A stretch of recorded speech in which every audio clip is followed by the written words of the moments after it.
Hiya. So our talk is going to be a little bit random because Ruth's feeling a little bit wobbly, and so because she had a big sort of tumble just now down in Malibu, so she's asked me to do it. So normally she'd be talking and I'd just be like gesticulating, but this time it's going to be me talking that you're going to have to listen to. So I'm sorry about that. So I'm just going to just jump out of this for a second because I realised I didn't actually do it like this, and I'm just going to reset the whole thing up. Use a separate display. That's better. And I'm going to go to here. And then we're going to get to here. So I'll just start the talk. Hi, I'm Ruth Gibson, and this is Bruno Martelli. I'm a dance artist, and Bruno is a visual artist. We work together as Gibson Martelli. And just like to say thanks for you guys and Jane and Kate for inviting us. So my arts practice draws on Skinner releasing dance technique, which is a pioneering approach to dance, movement, and the creative process that has evolved from the simple principle that when we are releasing physical tension, we can move with greater freedom, power, and articulation. Through the use of imagery, often drawn from nature, specific somatic processes of releasing and self-exploration take place that facilitate the imagination. And so the practice that we share focuses on the interaction between figures and landscape. These landscapes can be digital, and the figure is kind of a guide that sort of leads the viewer into the environment. And so dissolving the separation between the spectator and the spectacle, we use the term viewer, player, user, and performer interchangeably here, and sort of immersion and interactivity is key. And our starting point is the user, and working with performers has given insights on how to embody the digital, blending it with the physical. And we're basically aiming to create mixed reality experiences. And so periodically, the player becomes a performer for other visitors. And it's aiming to escape the conventions of the gallery or the theatre. Technology enables performance to be gifted to the audience, enjoyed in everyday life, for example, held in the palm of the hand. So this is a picture of the Arctic Circle residency. So we're visual artists working on the fringes, and so we're using technology in some funny ways. Sometimes we use tools to subvert ways of engaging with our art beyond the level of expectations for general purpose. For specific investigations to consider how we experience our bodies, meeting virtual worlds. One aim is to highlight physicality, the kinesthetic, and pace. And our artwork, sometimes offer task experiences, but more often than not, emphasize the idea of just being, taking our time, getting lost, meandering, playing and dwelling. And our interfaces that we make for exhibitions in public spaces, our interfaces developed for exhibitions in public spaces such as galleries, art centres, and these are sort of sometimes on display for a couple of months to a year, and some of them have been on tour for 5 years or more. So we're going to show some examples in a minute. And so I think we were talking to some of you today, and one of the things that we do a lot is we draw on artistic residencies just to get out of everyday life or to use specialist tools and to concentrate on a particular project. And the following examples all came out of residencies. So this one, which you can see, this is a picture of the residency, is a sailing trip to the Arctic Circle with Jane, actually, and another residency at the Banff Centre in Canada. And I'll just show a bit of video of the resulting work.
So yeah, I'm just gonna jump out of that, and I'm just gonna unskip this slide. I wasn't going to show it to you, but I think I'll unskip it. So unskip it here, and then we're just going to play this one.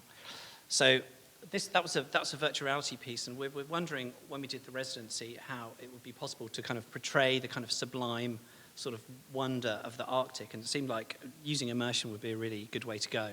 So I'm not really going to talk about this too much, but basically there was a kind of like a hemp rope, and the virtual reality user used the rope to control a balloon, which itself was a simulation of S.A. Andre's 1897 doomed Arctic polar balloon expedition.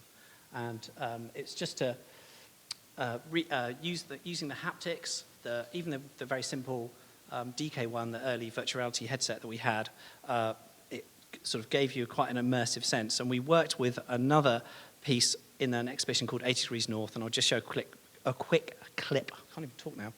A quick clip of that now.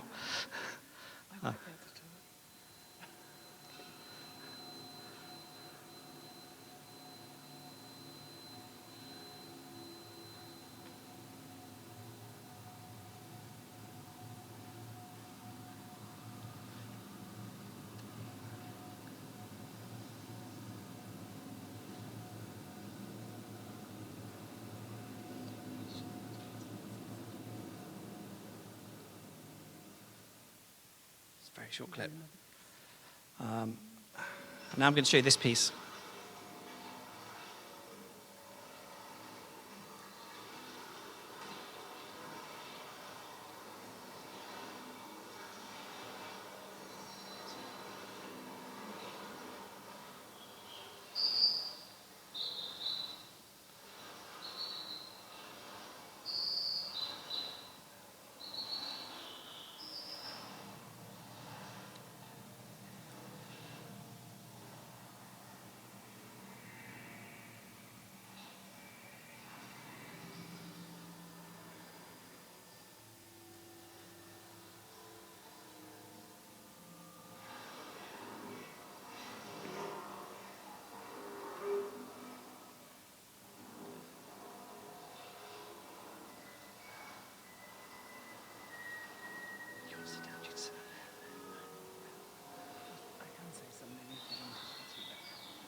Sorry, that just came to an abrupt end. So this piece is it's called Visitor. Vermilion Lake, and it's from an exhibition we did called Visitor in 2011. And this is when we were beginning to start to experiment with the kind of immersive environments. And based on some experiences we'd had in Canada, we decided to make this a full-scale replica of a trapper's cabin in the gallery. And this is a picture of it. This is a gallery installation view. And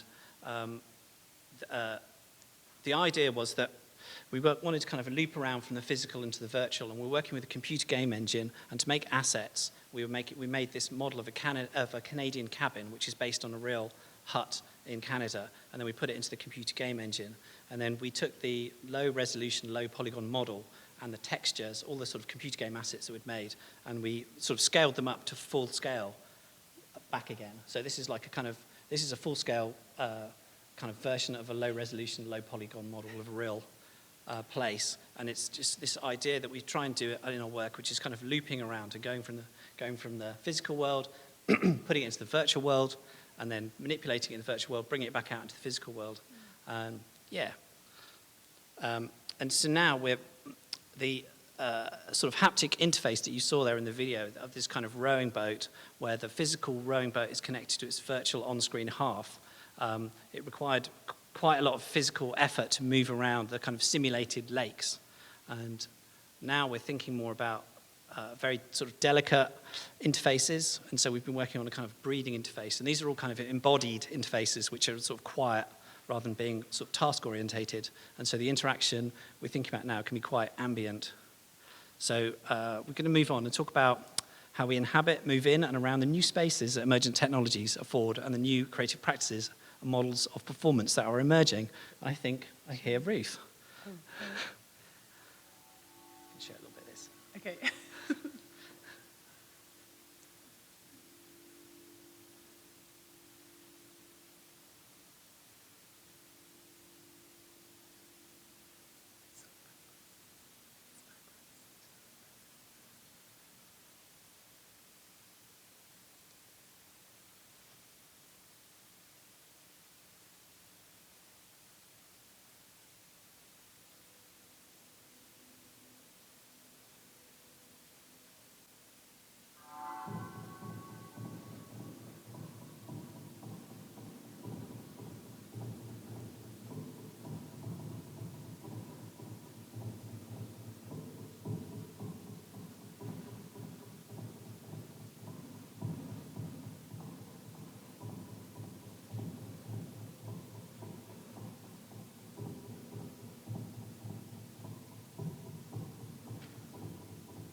So we're gonna move on and just talk about that piece, which is called "We Are Here and We Are Everywhere at Once" from 2017. So.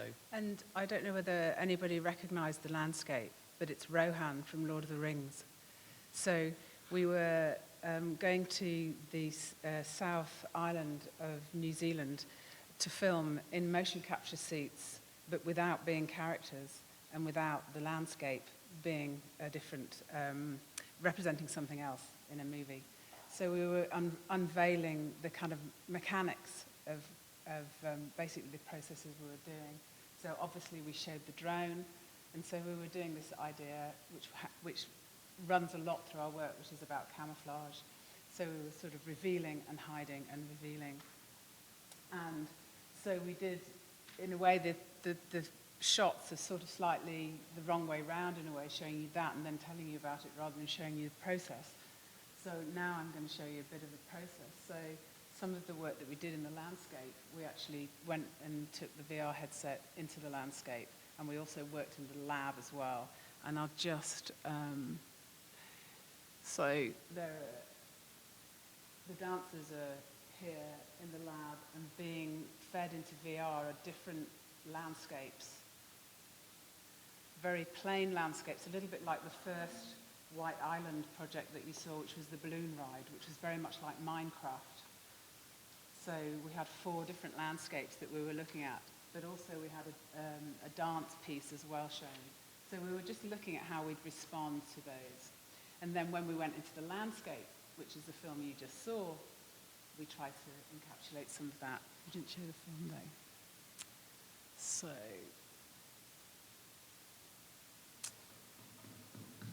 can I take the sound down a bit? No, it doesn't work. So the first film is part of 7, and this is one of the 7. So they're all shown at the same time. So this is shown alongside the drone film. How long is this? 5 minutes.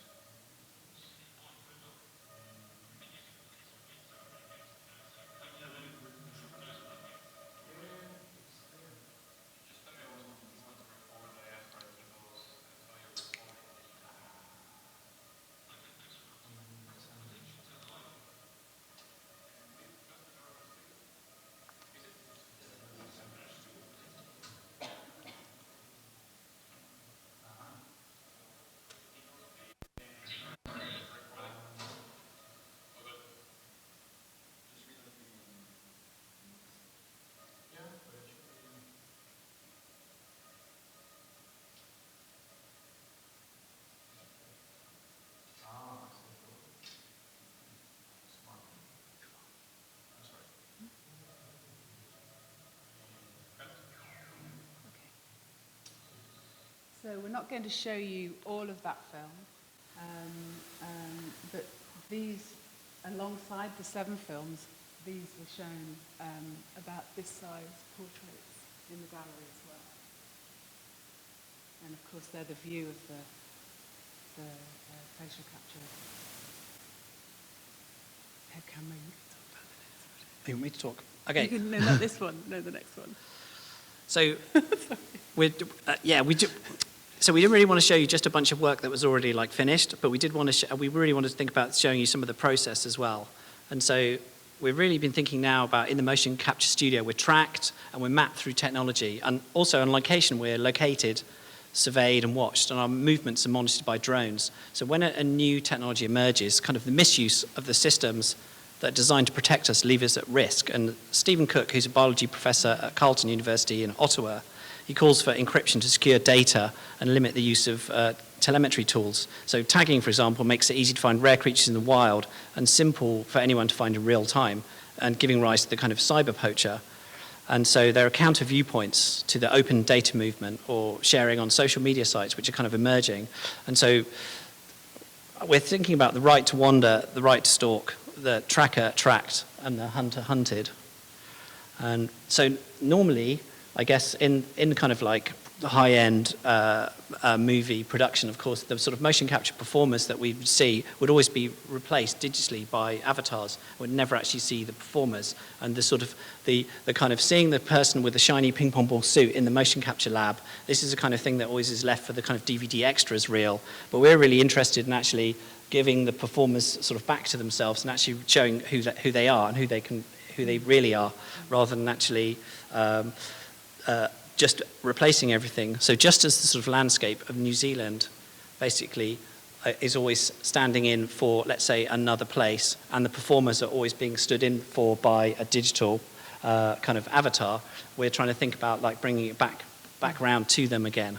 And so this is why I guess this sort of motion capture project that we've been doing, when we were actually motion capturing people in the lab as well as actually just filming them, kind of ended up being kind of a video project, like this 3-channel video screening, rather than a kind of sort of animation. And so this kind of idea of kind of tracking and sort of technology, it's kind of feeds into the kind of the interest that we've had for a really long time about camouflage. So I'm just going to show some pics from this other project. So camouflage is the theme recurs, and it makes us think about how we can sort of perform encryption. So just to give a bit of background, so we've developed this project called Man-A as a kind of laboratory for exploring a few of the concepts relating to camouflage, mocap, and performance, and also thinking about the idea of gifting and creating a new space for performance. Not a space like a theatre space, but some sort of other space. So artist Norman Wilkinson developed dazzle camouflage in World War I for the Navy, and his idea was that because of the constantly changing light conditions out at sea, a grey colour for warships, it doesn't really hide them. So instead he used a kind of unique high contrast patterns to confuse rangefinders in enemy submarines. And the theory was that the dazzle, this is kind of black and white geometric and sometimes colour patterns, would make it very hard to decipher the direction and also confuse the range. Each pattern was unique, so it would be really difficult to determine what each individual ship was because there would be no consistency. And dazzle camouflage fed back into other artists' work after the war. And this is a video of a commission by the Selfridges department store in 2014. And so we're thinking about this new space of performance. And here, the prints, the sort of dazzle-like prints, are developed from abstract images of moving dancers. The prints, in turn, conceal performances which are activated using a custom mobile app, which reads the augmented reality markers that are in the print. And the idea is to gift the performance to the audience so that they can engage with the work at home later rather than having to come to a specific space, because these prints can all be downloaded at home. And this sort of idea of gifting is one that we've looked at in our work a lot, and also the idea of kind of delivering performance. And also, of course, using motion capture, which, unlike video, it enables a multiple viewpoint and things like non-linearity. And in a way, it's a kind of an attempt by us to escape the proscenium arch of the theatre. But, of course, then we have another dilemma, which immediately the phone creates its own frame. So the natural step is to sort of, for going on from augmented reality, is to make a virtual reality version. So we were asked to be part of the Future of Storytelling Festival in New York, and they wanted to show the virtual reality version of Man-A in their virtual reality theatre. And what they have is they have 50 head-mounted displays so that the audiences can have a simultaneous individual VR experience of a number of works developed for the Gear VR. And this is really strange because one of the main drivers of using technology was so that the audience can escape from the theatre. And VR is a good way of creating an immersive experience. And by using mobile VR, you can just gift it to anybody. It's really, the sort of barrier to entry is very low. And so the initial version we made was for the Google Cardboard. The virtual reality space enables a performance in the round, and it gets away from the proscenium arch. And I guess Brenda Laurel talks about VR being a place that you can visit, not a thing that you look at. Anyway, because of various reasons, we didn't do future storytelling, but later we worked with our frequent collaborator, sound artist Adam Nash, to make audio for each one of the VR scenes. And we made a PC version, which we're going to demo in a minute, but I'll just show you a clip in case you don't come to the demo. It's really short.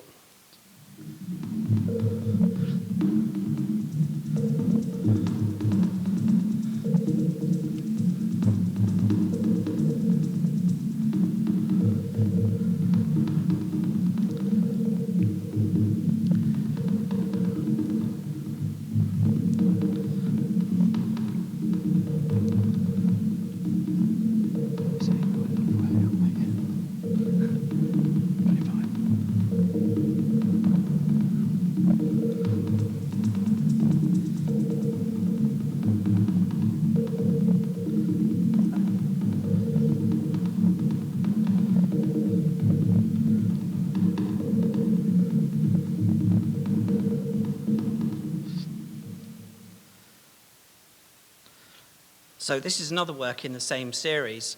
And so, like I said, this is like physicalizing the virtual. It's about closing the loop back around again. So taking our performers, making avatars of them, putting them into virtual reality space, and then taking the avatar out and making this, which is a sort of 15-meter-long flat pack cardboard sculpture that we made for the residency we did at Dartmouth College. So this is one of our performers, Bob, and this is his... and the nice thing about this is the endless plasticity of the digital medium. So I think it's Ruth's motion capture is sort of animating Bob's kind of avatar. You can just kind of, there's a way that kind of the bodies can kind of meld together. And there's like a little clip of what their thing looked like. So it's an augmented reality sculpture as well. And I think we're also thinking a little bit about simulation and realism. And our experiments are really thinking now about how to strip information away, which leaves room for the imagination. And it's amazing how the brain can sort of discern a moving body using a kind of minimum of information. So in the sort of Manet project overall, there's no shading information to give form to the scenes. There's no lighting. So your brain is having to sort of do the work. And it's kind of the motion that gives the information. And really, I guess it's back to camouflage, disguise. It's really about creating illusions. The idea is the kind of the magic of the theatre, I guess, revealing and hiding. And Yaron Lanier talks about VR as kind of advanced stage magic without the stage. And I think it applies to augmented reality as well. And Ruth wanted me to show you this slide too. So we've had this interest in Dazzle, and obviously, like I said earlier, lots of other artists have been interested in it too. And so Adam Harvey here on the left, and Peter Prokop. Adam Harvey's been experimenting with kind of Dazzle camouflage makeup, which is a way to defeat facial recognition. And Peter has sort of made this app where you can it sort of splats Dazzle onto your face. And I'm going to talk about another project, and I think this is probably going to be very confusing and oblique as well. Sorry, there's a lot of projects, but we're just sort of piling them on. 415 000 moins 001.0 416 000 moins 001.0 417 000 moins 001.0 418 000 moins 001.0 419 000. Header, file type HDR, data type HDRS file version 1 num segments 60 num frames, 101 data frame rate 30 Euler rotation door. 115 000 meno 001.0 116 000 meno 001.0 117 000 meno 001.0 118 000 meno 0. Okay, so that woke everybody up. That's really good. We've got like 400 hours of that we can play. So normally we play the whole thing. We're not joking. No. So, We're not joking. So Jacob Appelbaum provides a succinct description of the cultural context, which is, he says, over the last 40 years, a revolution has swept the planet, happened quietly, and those who noticed were ridiculed at best. It's a revolution where nearly all of our data is devoured in an automated fashion, machine to machine, person to person, voice, text, communications, movements, all life consumed, quantified, searched, and catalogued. So, I guess, what you've just heard, basically, is a recent project that we've been working on called Performing Encryption, which is part of the Living Archives project, and it's a collaboration with our friend and collaborator, Susan Cazell, at Malmö University. And we've been looking at body movement and how it forms both an archive and a trace and a sort of fingerprint and how you can sort of hide it. And the idea is it's not in any way a practical approach to encryption. It's purely conceptual. So everybody knows about facial recognition and how it can be defeated if the subject is facing away from the camera. So for gait recognition, it doesn't really matter which direction the subject is facing because it's just looking at how your walking pattern is. And that can just be the upper half of your body, maybe. But sometimes, some people think it may be defeated by the sort of analog method of just putting a stone in your shoe. So we're thinking about this project as a kind of performative, if you like, intervention into discourses and practices around data privacy and security. So I won't say all that stuff. That's just another big quote.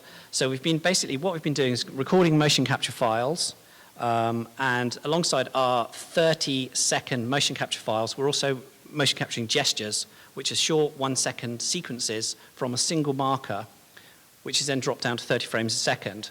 And then we're using this particular file format called HTR. This is like a text base, so you can just edit it on your computer using any kind of text editor. And this is what it looks like. And there's translation and rotation information. So it's basically the first 3 columns is X, Y, Z, coordinates in space of one of the markers, and the second one is the rotation, how much rotation it is.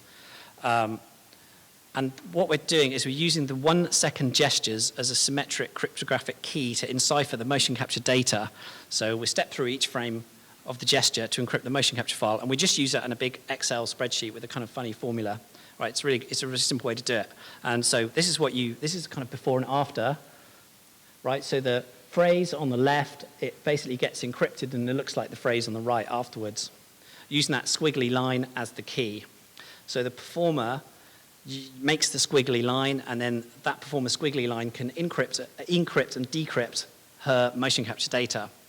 And then, of course, because of the kind of people we are, you can put it into VR and it looks really horrible, and it looks kind of like this. And I don't have a video, but it's really bad, and you just don't want to see it. It's a total horrible mess. And so we tried out a bunch of different things, and we're thinking also as well about, because we're working as part of the Living Archive project, and so this book is Susan's encrypted data as a book. It's 30 seconds of movement, which turns into a 670-page book.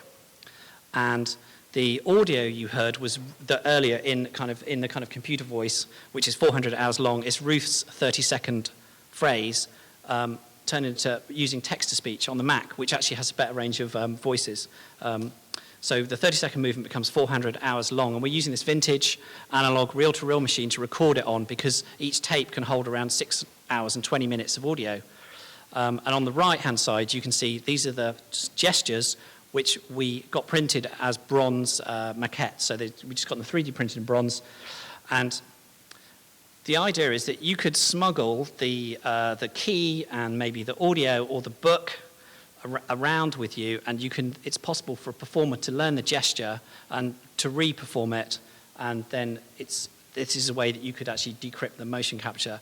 And it's also an exercise in thinking about preserving data, because everybody's like, oh, put it on the cloud, it'll be totally safe. But as soon as you put it on the cloud, the data actually belongs to somebody else. And if they go bankrupt, that's tough, it's all gone. If the servers go down, it's basically all gone. Doesn't matter how many servers they've got, maybe the company gets bought by somebody else. Whereas if you think about a book, I mean, just that book, which we got from Hulu or whatever it was, an online book printer, this is going to be good in a dry environment for 100 years maybe. The tapes, they're already 40 years old. The machine's 40 years old. It's perfectly great. They'll easily last another 40 years. And the bronzes is basically one of the most durable man-made materials that exists, and it should be good in thousands of years. So it's really like, we just think about this because we do a lot of stuff with computers, but once you've got it on the computer, it's pretty much ephemeral. Like performance itself, it's gone because the operating system will upgrade, the USB stick will go down the toilet by mistake, the hard disk, you'll drop it and you'll crack it, it's gone. But these kind of old materials are going to be lasting forever. Then there's a slide now that I don't know what it is. Oh. Oh, that's a surprise. Right. We're just going to show you like 2 more things really quickly. These are kind of the last 3 works. These last 3 works are recent works, very recent works, like in the last 5 months or something. So this piece is called Capture the Flag, and it's a real-time computer simulation, just endless computer simulation. We just plug it into the computer and it just runs. We've been showing it in galleries, and we've been thinking about it's a pure computer error. We've been striving for kind of authenticity and movement that has kind of a weight and a gravity.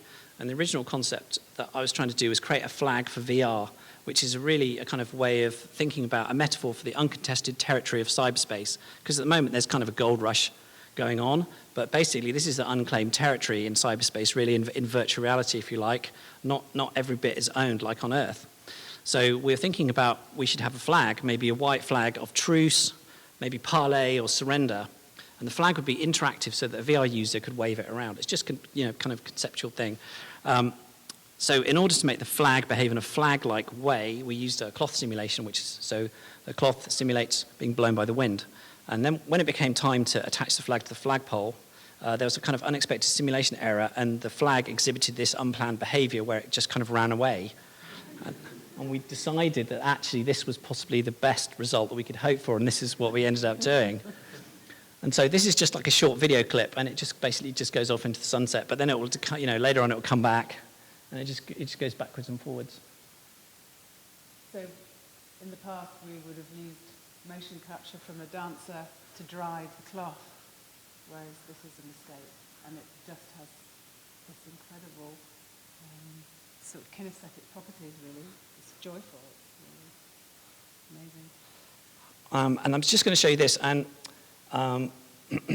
because we're really terrible. Anyway, we did this project. This is commissioned in China just at the end of last year, and it's called Star Gods and Moon Rabbits, and it's made for the Intangible Cultural Heritage Park in Chengdu. And they wanted to commission. They commissioned a few digital artists to make digital projects which reference China's rich cultural heritage in Sichuan province specifically. And I really wanted to show you a video, but when we went to China to actually do the install, we got so sick that we didn't actually manage to shoot any video. We got some really terrible video on the phone. It looks like garbage, so we're not going to show it. I'm just going to show you pictures. There's another picture. And basically, this is like, there are two LCD screens, and we're riffing off the Biennale face-changing opera that they have in China, which is where a performer wears a multi-layered mask made of cloth, and they instantly, using an invisible silk thread, it's a really brilliant theatrical trick, can just change the face. So it just changes, the mask comes off, and it's faster than you can see. So our computer, we have these two characters, the left-hand one and the right-hand one. One represents the past and is based on the traditional Chinese masks. The other one is the futuristic, forward-looking one, which is based on things like kind of like Oskar Schlemmer, kind of Bauhaus kind of masks and things like that. And they change colors. And then at the same time, we really wanted to do a surveillance project because it was China, but we have to be really culturally sensitive about that. It wasn't going to happen. So we decided that we wanted the masks to watch people. And so this is why I'm really sad that I don't have a video. And so what happens, there's a kind of like video cameras on top of each one. And then we used a kind of machine learning system to do pedestrian detection and tracking, so that when people walk past, the masks, which are initially asleep, they kind of like wake up and then they start like basically watching people, and it's a very kind of subtle kind of ambient kind of interaction. And we thought this is quite anyway, the Chinese, they loved it, and and it's all fine, and we managed to get past it. But it was just really interesting because when we were developing the kind of machine learning part of the project, which was doing the pedestrian detection and tracking, it was just really freaky how freaky, just us, like rubbish kind of artists that didn't know anything about it because we hadn't done any machine learning stuff before, how that we could just get stuff off of the internet and cobble some code and get some GitHub repos and just put it all together. And we worked with a colleague from Goldsmiths University, and it's like amazing how good it is at tracking people and how many kinds of objects it can recognize and how incredibly accurate it is. And this is just like the civilian, like we didn't spend too much, because we only had a couple of weeks to put this together. It was actually really frightening, and we kind of freaked ourselves out because this machine learning system was so good at recognizing stuff. It would dogs, cats, horses, people, bicycle, bananas, laptops. It would just it had like 60 things it could just recognize instantaneously, and it was really scary accurate, just from a terrible low-res video feed. And then the project that we're going to show demo in the I forget where we're going, Genesis. In a minute is, this is just kind of an experimental VR piece. So we've been thinking about performance, and all of our work is really about just thinking about different ways of presenting and recording and encoding and displaying performance and disseminating it. And so Ruth has been using a 3D drawing package to draw, but because she's tricky, she was drawing with her feet. And then we're thinking about a kind of drawing practice, because I guess a drawing is a kind of way of taking three-dimensional space and collapsing it into two-dimensional space, and then you sort of see it on the sort of picture plane. But actually, it's come from 3D. And then this is, with the 3D drawing package, actually the three-dimensionality kind of remains, but also if you think about it, the VR systems like the hand controllers, effectively, it's a motion capture system because it's actually tracking your hands. And so with motion capture, what happens is a point in space is kind of like moving, but with the drawing package, the point in space is based over time, so it actually becomes a line.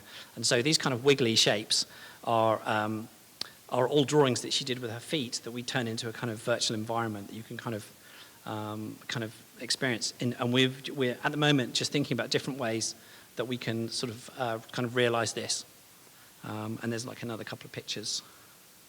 And yeah, so, and like I mentioned earlier, we're going away from the kind of task-orientated interfaces because, of course, the virtual reality controller has been developed for, really, it comes from a kind of gaming kind of culture, so they very much resemble game controllers. They have like a lot of buttons, little joysticks, and it's all about pressing buttons and doing stuff with your hands.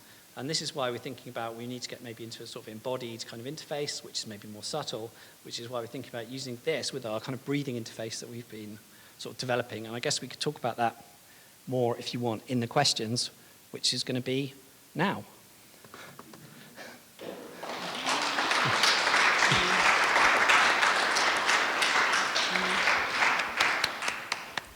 So we have about 20 minutes for Q&A, and if you could wait for the microphone, that would be helpful because we're recording the talk. So anyone have a question?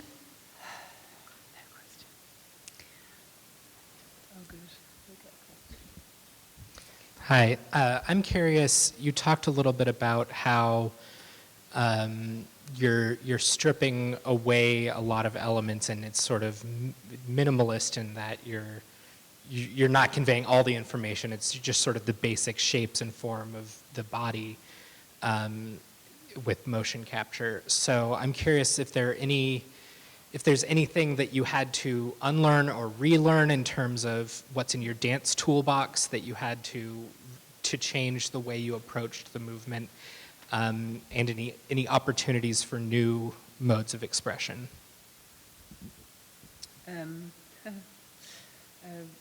The answer to your question is yes. Had to. I think it's really interesting. The practice that I do is Skinner releasing technique, which is was devised in the 1960s by Joan Skinner, who actually is still alive in her mid-90s, and she lives in Seattle. One of the things that Skinner releasing does, in fact, is it makes you take risks and unlearn, and a lot of dancers actually find it really difficult to unlearn. One of the tasks for the Manet project, which was the black and white one, I got 17 dancers to work with me in the lab, and they came to the lab and they improvised. And that's a really, really tricky thing to do with motion capture, because motion capture you have to face a certain way, you have to repeat phrases, and you have to articulate. Everything has to be like a pipeline, like a games or a film, a movie, restricted time. So I had to learn lots of different things to bring those two practices together. So yeah, the quicker answer is to say, yeah, I did have to unlearn.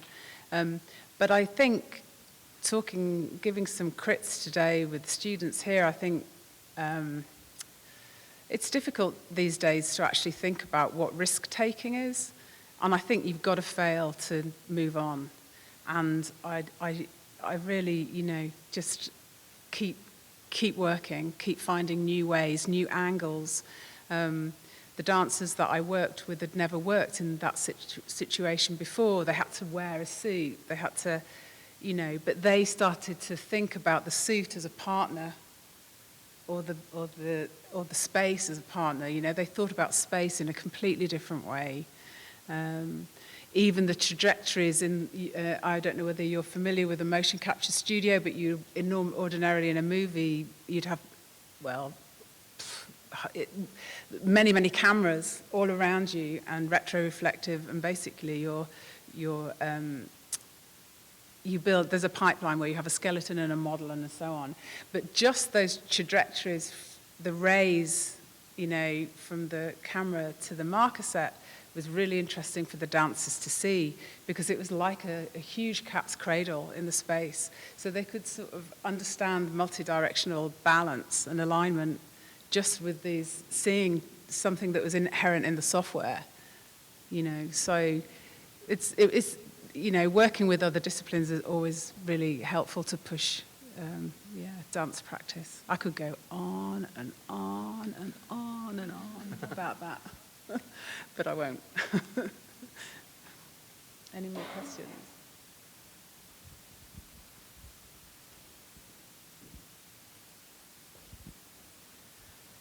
I was curious to see what combinations of software and hardware you use to create your custom interfaces, like being able to control a virtual experience by tugging on a rope or by rowing in a boat. And obviously that's all custom built, so what things did you use to create those? Different things. Let's have a look. I can't remember. Hang on, it's the slide I skipped. Not that one. It's not that one. This one had a fancy one, unskip slide. Oh yeah, what does it say? It's not coming on the screen. Oh, it's not, because I need to play it. There we go. Okay, so this one for In Search of Abandoned. So you're controlling a kind of Zeppelin yacht wheel. So that was like a 1930s yacht wheel I got off eBay. And then I think there's a rotary encoder, and then it's attached to an Arduino, and then there's some custom software which is taking the impulses from that as a control input to the system. But because this project was done with with a cave, it's using specific software called Vizard, which is made by a company called WorldViz that do cave software, and this is like a 2-screen cave. And you know, I guess some people are not familiar with what a cave is, but basically it's a virtual reality system where you have basically a box. One way of doing it is you have a box, and all the boxes projected on from the back, and you go in the middle, and you wear stereo glasses. And this is why the video you saw with the kind of wireframe landscape, why there were like 2 images, because it's stereo, and so you have like shutter glasses, and then it's a really nice way of having virtual reality instead of a headset, because you can have other people in there as well, and they can wear the glasses too, and they can see what you're seeing, and you can see each other, and it kind of feels very naturalistic. But the really nice thing that you don't see in the video is that you can't see the corners. So this interface, so there's a couple of ropes as well, and we needed to get tension onto these ropes, and we had we used a thing, there's like a thing you can use for spraying paint, which is like a hydraulic piston, and the rope's attached to that, and then we had we had the stretch sensor. Yeah. Some kind of stretch sensor, yeah. It was really sort of, it was really sort of Heath Robinson. So But it worked. You know the shutters that you have, I mean, we don't have them in the UK because we don't really have mosquitoes yet. But you have like a sheet, Screen door closers. on the door closes, and it closes like this. Well, we used some of those mechanisms, But they're too weak. but they weren't strong enough yet. But this is the interface of White Island, and so it's got hemp rope, and the hemp rope is attached to 2 like trampoline springs, like the heaviest gauge trampoline springs. So it's really, really, really tight, because this piece was shown for ages and ages for months, and we knew that people were literally going to be kids were going to be hanging off it. So it had to support a human being's body weight. And then at the top we made a custom interface again, and it was using like an Arduino, and it had like some kind of sonar sensor. So it's like it just measures the distance, and it had some kind of very high sensitivity, really kind of expensive. It's like a $50 component, right? It's the most expensive thing. Accelerometer, so it could measure left and right movement, and then the springs were already stretched, so you could pull it down, and you'd increase the distance to the ceiling, and then if you pulled it up, you'd decrease the distance, and it was only moving like a couple of inches, but basically it was sensitive enough to measure that. And then we're taking those kind of analog values, and then we're just basically, I think the Arduino is just basically acting as a keyboard, and so effectively it's like the computer's getting key presses into the computer game engine.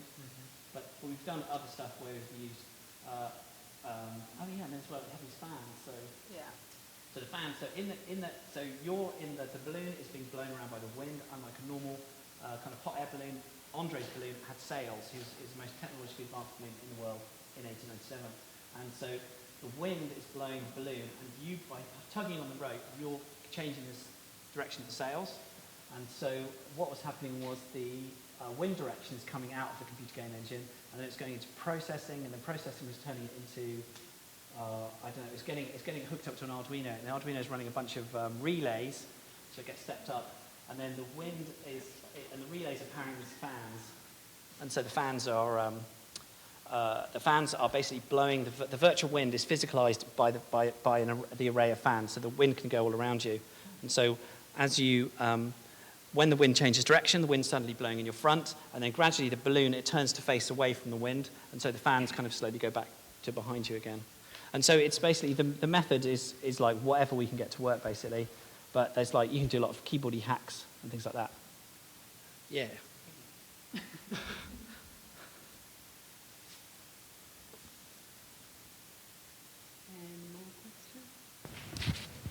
I'll ask a question. Will you tell us a little bit about your partnership and whether your roles are pretty similar from project to project or whether you're always trading off?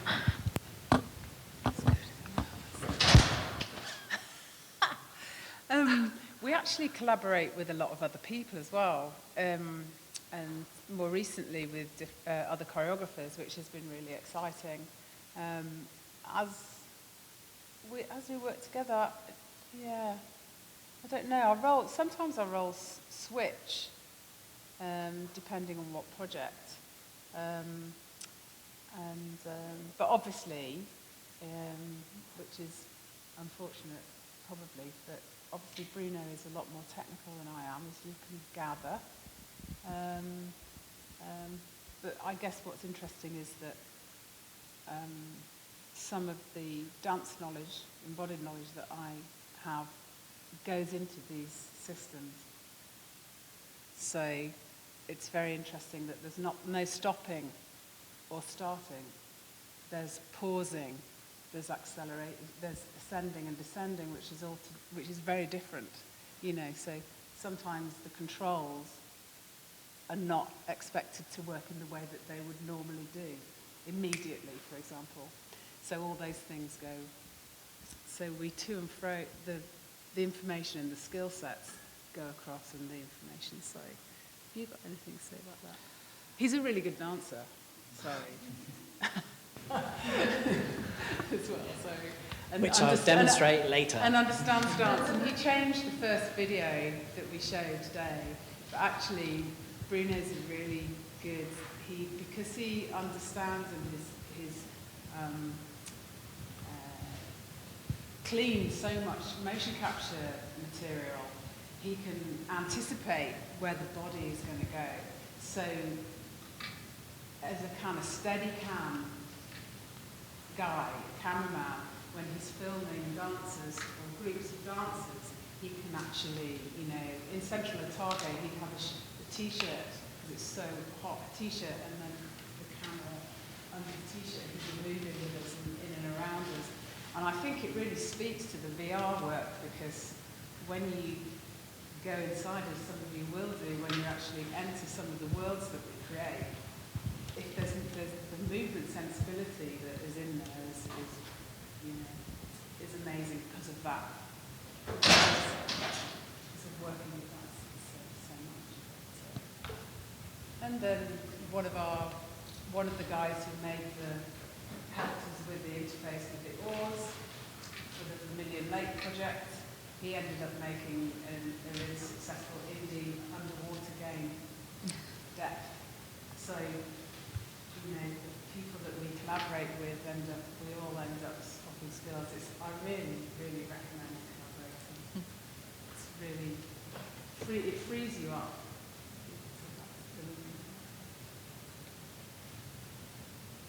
Any more questions?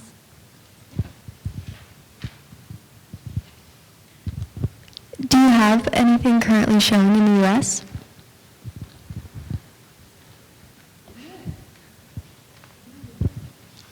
No. I think so. I think we've got China. We've got something. Yeah, we've got a couple of things in China, I think, right now, and I think the next show we've got coming up is at Art House 1, isn't it? We're showing some VR stuff. Art House 1. We have to finish that piece. Yeah. We haven't. When was the last time we showed in the US? I don't know. A couple of years. Yeah.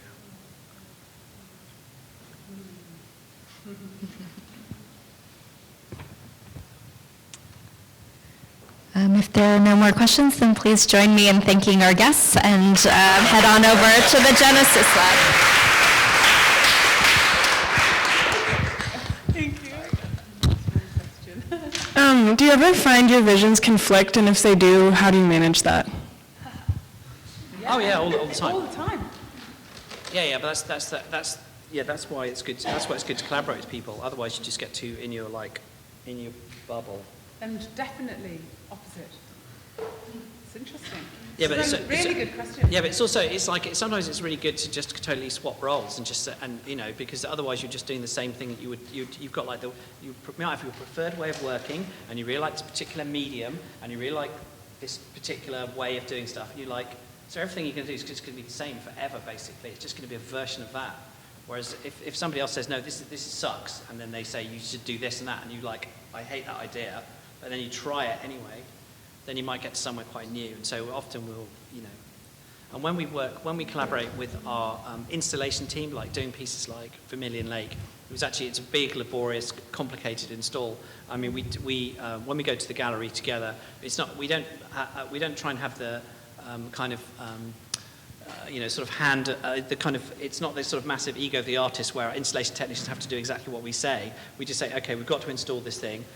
The installation technicians we've got are very, very smart, and we've worked with them a lot, and we figure out, and so we will always take suggestions from like everybody in our team about how we're going to do something, because very often other people, they haven't got all the baggage, you know what I mean? Because I might be really stuck, I'm like, I really want this wall to be painted blue or something, and they're like, no, it's just, you know. And you know, you just have to listen, because there's always someone who knows something more than you do. Yeah, most people, yeah. You know, always. So, like, I mean, music particularly as well, you know. And Bruno's right, wherever we go, we always make a maquette of the gallery space. And sometimes of the models, so that we can, if we're in a country which is not our native tongue, we can like actually put the model on the floor and move it around, and that's really good. But the thing you said first was whether you agree or not, kind of thing, or have the same vision. If you don't agree, it's sometimes quite interesting, because when you know it's right, you kind of know it's right. You know, it's like, I don't know where that comes from. So that happens to us quite a lot, where it'll just feel like, that's right, you know? I don't know. I think you like what you like, even though the process might be very different or painful or whatever. But actually, I think we're all, you know, it's like the taste or those things. I think we know. Interesting. Thank you.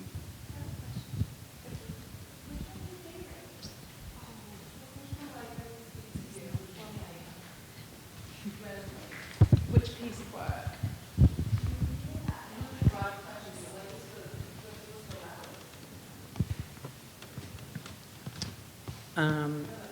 Never had that question. I don't know, I think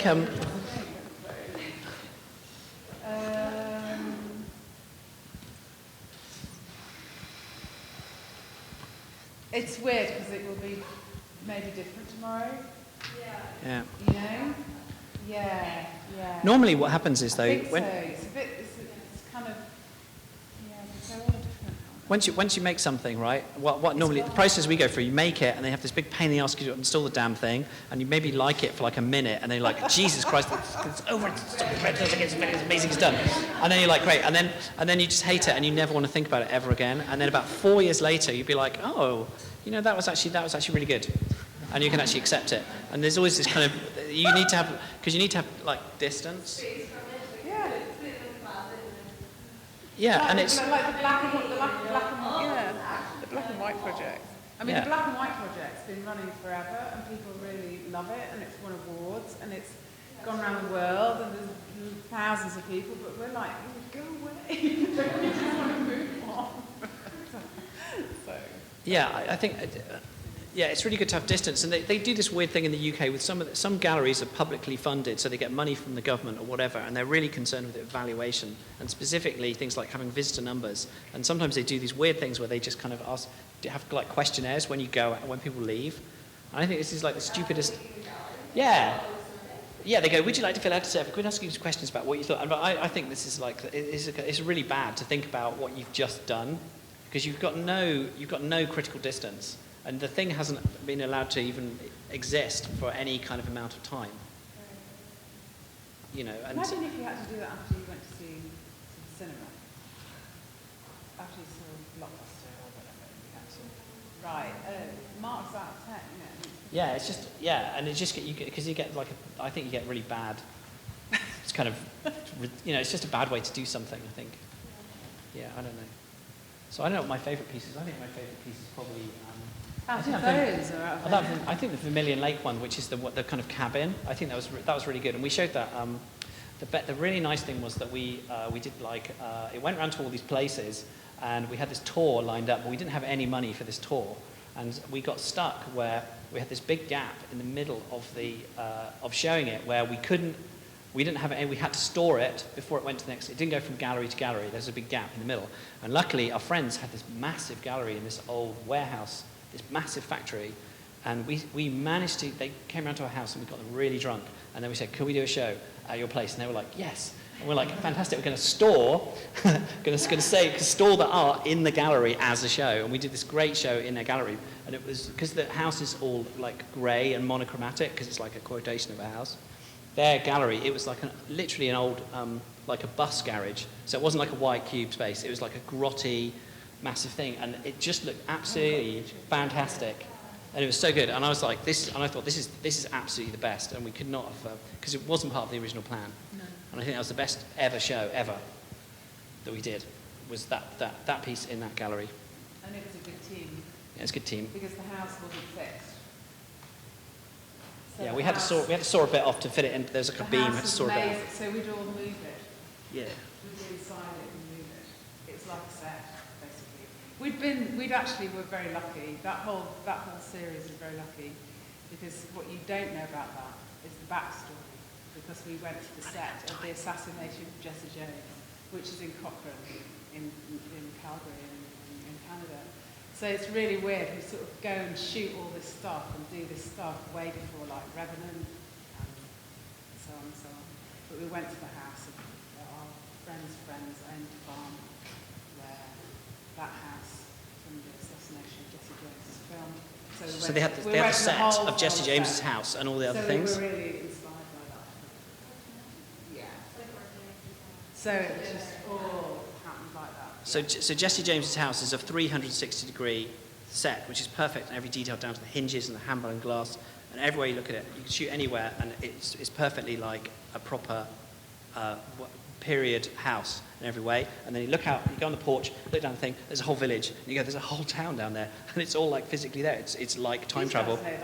But then you walked. But but the thing that interests me most is that when you walk around the side and you see that the fact that the set just goes whoomp and it's just like plywood at the back. There's this kind of you go from believing it to it's an illusion, and then if you stand in the middle, you can see both at the same time, and it's where the kind of difference between the illusion and the real is kind of like is kind of this halfway blend. Is the point that we're trying to get to. Sorry to interrupt, but there's more fun to come in the Genesis Lab, so please thank them again with me.